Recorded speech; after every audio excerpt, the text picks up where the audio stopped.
হয়। এটা আমরা কোর্টের মধ্যে মামলা করছি। আমাদের ওসি স্যার বলছে যে এইটা স্থগিত হয়, আমরা তদন্ত করে দেখবো। তদন্ত করে দেখার পরে যদি মনে করেন যে এই হয় আমরা বলবো, তারা আবাদ করবে। আজকে ওরা জোরপূর্ব আছে স্যার, আমাদেরকে ডাঙ্গে ডুঙ্গে সন্ত্রাস বানিয়ে দিয়ে যাচ্ছে। ডাঙ্গে ডুঙ্গে এই ভুঁই আবাদ করতেছে জোরপূর্ব, আমাদের বাড়ির মতো আগুন ধরাই দিছে। এখানে স্যার আমি আপনাদের কাছে বিচার চাই। আমরা গরিব মানুষ, এনারা আমাদের ছেলেদেরকে ডাঙাইছে ডাঙে আমার বাড়িতে আগুন ধরাই দিছে। ভুঁই জোরপূর্বে আবাদ করতেছে, তাদের নিষেধ দিয়েছিলাম, তারা মানে নাই। থানার থেকে নিষেধ দিয়েছিল, তারপরে তারা মানে নাই।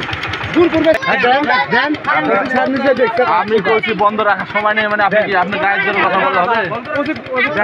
আপনি কথা গায়ের জোরে কথা বললে হবে? আপনাদের কি সমস্যাটা তো আমি জানি না। আমাদের সমস্যা